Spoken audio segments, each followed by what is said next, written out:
Hello guys, welcome back to our channel. ரொம்ப நாள் ஆச்சு நம்ம வீடியோ போட்டு. இன்றைக்கி நம்ம என்ன பார்க்க போகிறோம் அப்படின்னா, எங்கள் அம்மாவுக்கும் ரொம்பவுமே பிடிச்ச தக்காளி அல்வா.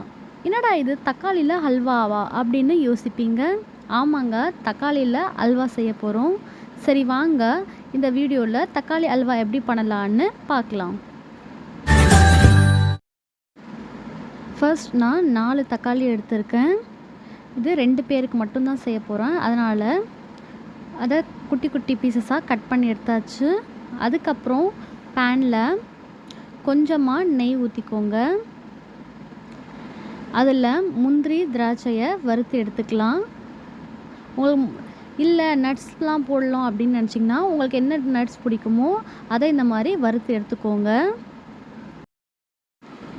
இப்போது அதே பேனில் கொஞ்சம் பட்டை, 2-3 லவங்கம், அப்புறம் ஏலக்காய் வாசனை பிடிக்கும் அப்படின்றவங்க ஏலக்காயும் சேர்த்துக்கலாம்.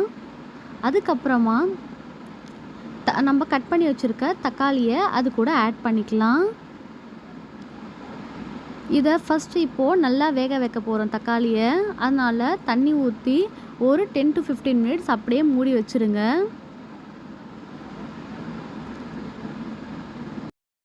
ஒரு 15 மினிட்ஸ்க்கு அப்புறமா ஓப்பன் பண்ணி பார்க்கலாம். இப்போ தக்காளி நல்லா வெந்துடுச்சு. இப்போ இந்த ஸ்டேஜில் நம்ம சர்க்கரையை ஆட் பண்ணிக்கலாம். இப்போ பார்த்தீங்களா, இந்த சின்ன பசங்க இருக்கிற வீட்டில் இந்த மாதிரி தான் பிஸ்கெட்டை சாப்பிட்டா சர்க்கரை டப்பாக்குள்ளே போட்டு வச்சிடுறது. சரி, இப்போ பாருங்கள், நம்ம சர்க்கரை உங்களோட இனிப்பு தகுந்த மாதிரி நீங்கள் ஆட் பண்ணிக்கோங்க. சர்க்கரையை சேர்த்ததுக்கப்புறமா அதை நல்லா கிளறி விடுங்க. அதுக்கப்புறம் ஒரு 10 மினிட்ஸ் மறுபடியும் மூடி வச்சுருங்க.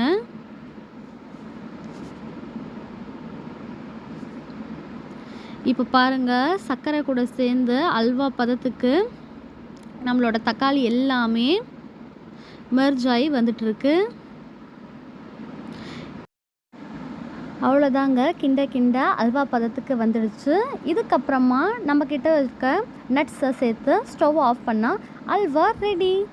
இந்த அல்வா பார்த்திங்கன்னா எல்லா முஸ்லீம் வீட்டு ஸ்டைல்லையும் கல்யாணத்தில் இதை ஸ்பெஷலாக ஸ்வீட்டாக வைப்பாங்க. இதை அரைச்சி கூட நம்ம சேர்க்கலாம். அதை எப்படி செய்யலாம் அப்படின்றத நான் நெக்ஸ்ட் வீடியோவில் உங்களுக்கு போடுறேன். இந்த ஸ்வீட் எப்படி இருக்குது அப்படின்றத நீங்கள் வீட்டில் சமைச்சு பார்த்து எப்படி இருக்குன்றத கமெண்ட் பண்ணுங்கள். Thank you.